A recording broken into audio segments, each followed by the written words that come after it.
Hello Summoners, and welcome back to another ProGuides video. My name is Tia, and today we'll be discussing counter picks to some of the more popular OP champions on patch 11.8. We will be going over the runes, builds, and playstyles to effectively counter specific matchups. So the next time you run into one of these champions, you'll have the game knowledge and confidence to bully your opponents. Starting things off in the top lane, we have Sylas as a counter to MALPHITE. Sylas is generally just good into any tank, since his W alone allows him to hard win trades, whether they're short or more extended, with him easily out-healing the relatively low damage output that comes from tanks. You'll continue to win trades at all stages of the game, literally from level 1 to 18. But this isn't just about the 1v1s. After all, MALPHITE has other lanes that aren't so good for him, where he's fine to just concede lane and scale to team fights, since Malph has one of the best 5v5 ults in the game. But remember, as Sylas, you can steal that ult, and since you're building full AP, it's just a better, harder hitting version that can lead to you one-shotting half of the enemy team. So, with you countering him in lane phase, as a side laner later, and being a better team fighter, this is one of the hardest counter matchups in the game. Now, for the build. You'll start out with Dorn's Ring and recall as soon as you have Lost Chapter, giving you plenty of mana sustain. The more popular mythic on Sylas is Everfrost, and I think it's just a bit overhyped. Before the nerf, it was pretty broken as an all-around item, but it's much more situational now. Since you'll be stealing MALPHITE's ult, you don't need Everfrost's CC. You'll want to opt for Luden's for a much higher damage output. After that, you'll want Cosmic Insight, Rabadon's Deathcap, Void Staff, and Zhonya's Hourglass. This build itemizes for as much dueling and one-shot potential as possible, but if you need a bit of survivability in the mid-game teamfights, feel free to grab that Zhonya's earlier in the build. Fall the Sylas is the type of champ that just seems like his entire existence is feast or famine. When he's not strong in the meta, picking him basically guarantees an in-team game. And when he is in the meta, he's incredibly oppressive. Every time I see Sylas get a good matchup, I know he's going to be able to 1v3 by the time he has 3 items. And if it goes all the way to super late game, there's the chance he can straight up take on an entire team. And that leads us to today's question of the day. What champ do you think is super oppressive when they're in the meta? I already gave my thoughts on Sylas, but another champ that comes to mind for me is actually Warwick. When he's not good, he's just, whatever. But when he's even just a bit overtuned, he feels like an unkillable, inescapable juggernaut. But that's just me, and we want to hear from you all, so let us know your answers down in the comments below. Now, back to the counters. Our other top lane counter is Sion into FIORA. While most players think FIORA is a hard counter to tanks due to her being able to parry their CC and having massive true damage based on a percent of the target's HP, she actually can struggle to lane against them in the early game, especially after they pick up Bramble Vest. Sion is the hardest of all the tanks for her to deal with, for a few reasons. First, most tanks have pretty telegraphed CC. Ornn has to combo with Q and E, Maokai's W has a decently slow animation, even from short range, and Cho's Q takes over a half a second to go off. But in Sion's case, the super long charge up on his Q makes it pretty much impossible for FIORA to time her W with skill. It's a complete guessing game on her end. Sion also has pretty strong short trading, able to win out blow for blow every time FIORA uses her Q to pop a vital. Just use your W to block her damage with your shield and trade back with a quick tap Q and popping your shield for bonus damage. The last reason Sion is such a massive counter to FIORA is that he can actually duel her at pretty much all stages of the game. Most tanks get outscaled by FIORA since their base damages fall off as the game goes on, so even if they build to counter her, once she reaches 5 or 6 items, she can usually bring them down in a side lane. But Sion is a pretty good user of certain bruiser items, meaning that he can put out some huge damage while being just as beefy as the other tanks. So how do you build Sion to be so overbearing? Start out with a Dorn Shield and then build the tank trifecta of Bramble Vest, Bommy's Cinder, and Steel Caps. If you watch these videos often, you know this is our go-to lane phase build for tanks to be as anti-fun as possible in bruiser matchups. Upgrade the Bommies into Sunfire Aegis and the Bramble to Thornmail, and then work towards Titanic Hydra, Steric's Gauge, and Randuin's Omen or Frozen Heart. This build is to give FIORA the beatdown all game. But you can also go for a build with Chemtank over Sunfire and Stoneplate over Titanic if you want to be more of a team player, but that's kind of the coward's way out. Now let's talk about some jungle counters. But first, quick disclaimer, jungle can be largely influenced by lane priority. This video is assuming that neither laners are budging from their lanes to come and decide the fight. Looking now to the jungle, we think Rammus is going to be a pretty popular pick with him getting that new fancy ult, so we have a counter for you here in Trundle. Trundle has always been the go-to counter for tanks in the meta, and in this case, he's pretty good at shutting down everything Rammus tries to do. This matchup isn't the most exciting 1v1 based one there is, but hey, a win is a win, and I'm pretty sure Rammus will be having a worse time than you. Early game, you'll rush a Tiamat to give you a stronger jungle clear, giving you plenty of opportunities to go into Rammus's jungle to steal away camps. Even if he catches you in the act, you can use your W to zip on out of there, with your pillar preventing him from chasing you. As the game goes on and becomes more teamfight focused, you'll continue doing everything you can to stop Rammus from having his way. Your E's pillar can completely halt Rammus's powerball if you hit him with it directly. This can be a huge wrench in Rammus's gears. Since his ult range scales off of movement speed, you stopping his powerball greatly reduces his ability to jump onto your back line. On top of hindering his reach, once Rammus does actually get into the fight, your ult makes it much easier for your team to bring him down, while also buffing you up a substantial amount. If Rammus is running Aftershock, be sure to use your ult after he procs it for maximum stat healing.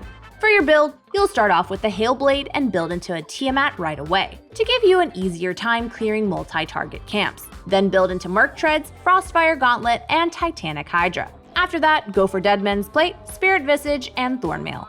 This is the best build for serving as an all-around frontliner for your team, but if you want to build specifically to fight the Rammus, you can go Divine Sunderer as your Mythic and Ember Knife for Red Smite. Also, for your runes, if the enemy team comp is especially CC heavy, you could consider going Tenacity over Alacrity on top of buying Merc Treads for even more CC reduction. Our second jungle matchup is Ivern as an answer to HECARIM. This is definitely not the type of counter where you're looking to ever fight him. In fact, you'll pretty much lose fights against HECARIM at every single stage of the game in a head-to-head duel. Instead, you'll be playing to avoid fights altogether. Your passive means you spend almost no time clearing the jungle, but it'd be a waste to mark all your camps and sit around waiting for them to be ready to be harvested. Use that downtime to go out and establish vision control. If you can track HECARIM, you can prevent him from successfully ganking early, meaning he won't ever get the chance to start his snowball.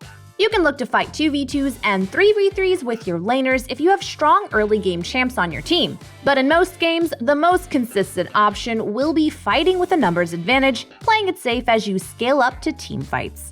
Once there, your shield helps to prevent HECARIM from bursting down your carries, with your Q's root, E's slow, and Daisy's knockup disrupting him and giving your carries time to get away from danger. For your build, go Hail Blade, Lucidity Boots, Shirelia's Battle Song, Ardent Censer, Staff of Flowing Water, and Chemtech Putrifier. Your last item can be a defensive like Zhonya's or Banshee's, a utility item like Mikhail's or Redemption, or if you're feeling greedy, you can grab Rabadon's. Next up, for our mid laners, the first matchup we have is Diana into Zed. To look at how to beat Zed, we have to first look at what makes him so successful as a mid laner. Despite being melee, he has strong wave clear that can outshove most ranged champs. Zed uses energy, not mana, so most champs that can match the speed he pushes with can't quite match his ability to shove wave after wave when they rely on mana to do so. On top of his fast pushing, Zed also has pretty strong poke for a melee champ. His WEQ combo can do a huge chunk of damage with landing both shurikens, meaning he'll proc electrocute too. To make all of that worse, once he's 6, he has the potential to look for an all-in at any time. So what makes Diana so great against such a dominant champ? Well, her pushing power easily matches his. While most mages have to spam abilities to keep up with Zed, Diana's Q is all she really needs to shove out waves, with her passive doing a lot of the work for her, free of cost. When it comes to trading, your W blocks most of his Q poke. If Zed looks to combo with his Shadow, he's also using his only escape tool. That means he's vulnerable to your QE combo, allowing you to burst him down hard. You outburst him and have better extended trading, so even once Zed hits 6, he'll never actually be able to look for a kill on you. Basically, there's just never a good window of opportunity for Zed to do anything in lane.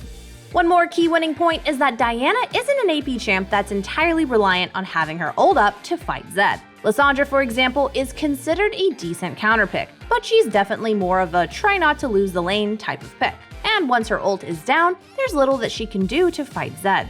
But with Diana, even without you having ult, Zed is forced to play respectfully or risk being taken down. Now, for your build, you'll start off with Dorn's Ring and Recall as soon as you have Seeker's Arm Guard. Build into Night Harvester as your mythic, and then go for Sork Shoes and Zonia's Hourglass. After that, build into Lichbane, Void Staff, and Rabadon's Deathcap. There are other builds possible, like including Nashor's Tooth for more DPS over time, but this one is focused on bursting down Zed or any other squishy target as fast as possible. Even with this matchup being so heavily Diana favored, it's still a volatile Assassins versus Assassin lane, where one death can mean the other laner snowballs hard and runs away with a lead. More likely than not, the one dying will be Zed, but it's not like that's a guarantee. Whether it's failing to execute combos, bad wave management leading to dying to the enemy jungler, or just trading at a bad time, there are a lot of ways a winning lane can turn into a losing one really fast. Thankfully, we're here to help prevent that from ever happening to you. At ProGuides.com, our top-tier coaches are available 24/7 and can teach you all the laning skills you need to dominate when you have a hard-winning lane like this one. So if you're tired of throwing games due to silly little mistakes, head over and book your session today. Now, without further ado, let's get back to the video, shall we? Our other mid lane matchup is Galio as an answer to Cat. Like our previous matchup, this one is all about shutting Cat down at every single stage of the game. Right from level 1, your Q and passive give you superior pushing power, meaning you can play the lane however you wish, so when your jungler needs priority, you can get it in seconds. Cat's Q poke is easily ignored, with your W's passive magic shield easily blocking most, if not all of it. To break the shield, Cat would have to shun Poe in on a dagger, but that's basically suicide since it means she'd be taking your entire combo to the face, all to do about 50 damage to you.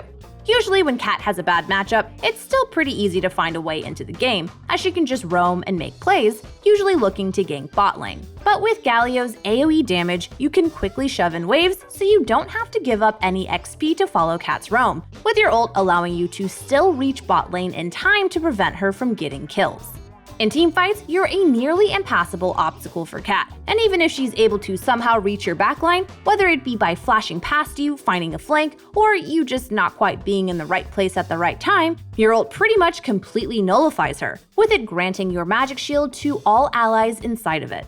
For your build, you'll start Doran's Ring, then build into Rocket Belt, Sork Shoes, and Zonia's Hourglass. With that core completed, you can choose to build a bit more bruiserish, with items like Morellonomicon, Demonic Embrace, and Banshee's Veil. More damage focused with Rabadon's and Void Staff, or even go for fully tanky items like Stone Plate, Randuin's, and Abyssal Mask, all depending on what you need for your game. Moving things down to my favorite lane, the bottom lane. But we have another disclaimer. Bot lane carries are heavily influenced by supports, and you won't be just running at each other to fight in a 1v1. These counters are more about how you win small trades and all-ins bottom lane, assuming there isn't an overwhelming amount of support difference on either side.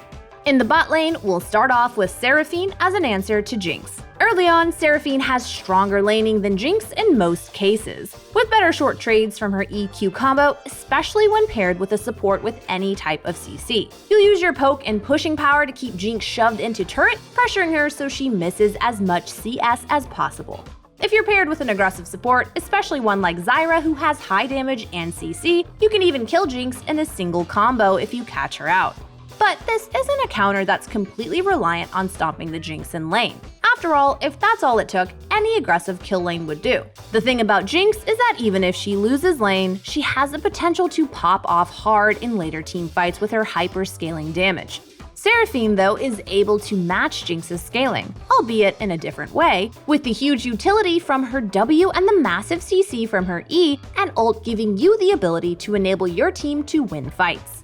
For your build, you'll start Doran's Ring, and on one of your early recalls, you can pick up a tier of the Goddess. Build a Lost Chapter, which you'll upgrade to Liandry's or Luden's, depending on whether you value the haste or burst damage more. If you go Liandry's, go Lucidity Boots for even more ability haste. But if you went Luden's, double down on the damage with Sork Shoes.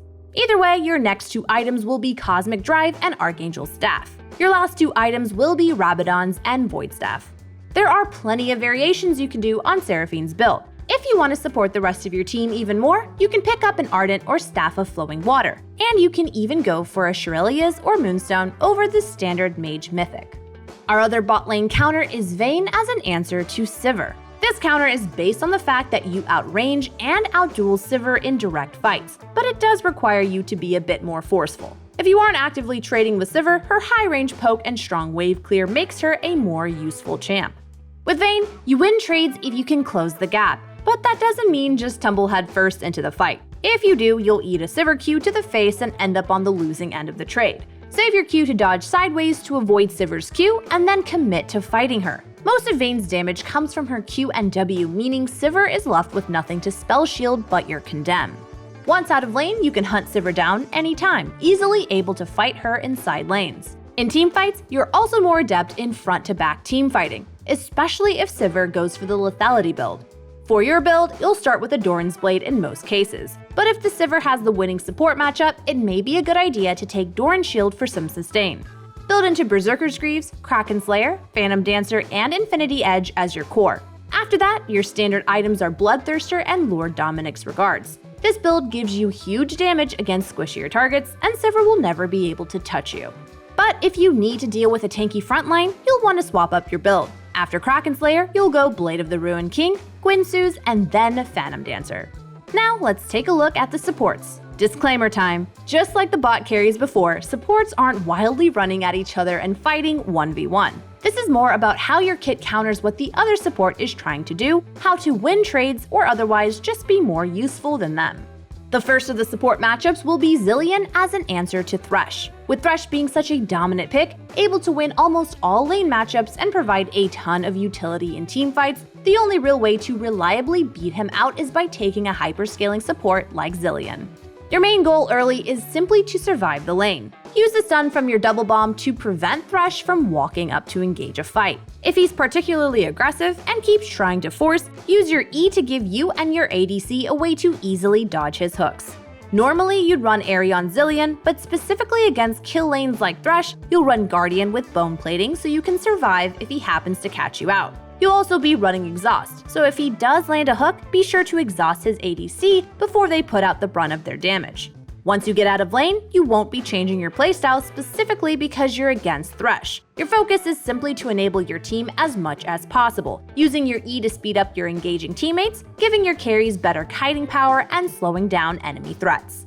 Your double bomb stun can be huge in determining who wins fights, but it's kind of tough to land it on its own. Try to use it on an already locked down target to layer CC for more consistent results. For your build, start out with Relic Shield and rush Lucidity Boots right away. Then build your Shurelia's Battle Song, Cosmic Drive, Rabadon's Death Cap, and Vigilant Wardstone. If you're finding it hard to survive fights, build a Zhonya's Hourglass over Rabadon so you can reserve your ult for a teammate that needs it more. Finishing off our list, we have Zyra as a counter to Senna. To look at why Zyra is such a good answer to Senna, we'll first want to talk about what Senna wants to do as a support. With much less income when compared to ADC Senna, support Senna is entirely reliant on farming souls to scale up and be useful for her team. For that reason, support Senna wants to trade as often as she can bot lane, constantly looking for those Q auto or auto trades that give her a soul. The more souls she gets, the more range she has, and the easier the soul farming becomes. But with Zyra, you aim to nip that farming in the bud entirely. Zyra is able to poke from a massive range, with her QW combo giving her Thorn Spitters that can attack opponents just over 1400 units away. With range like that, it's very punishing for Senna to ever move into range to trade with Zyra. Even moving up to collect minion souls that passively drop means that Senna is potentially in danger of taking a huge chunk of damage, or even being hit by Zyra's E. So all of this is to say that you'll be massively slowing down how fast Senna picks up steam.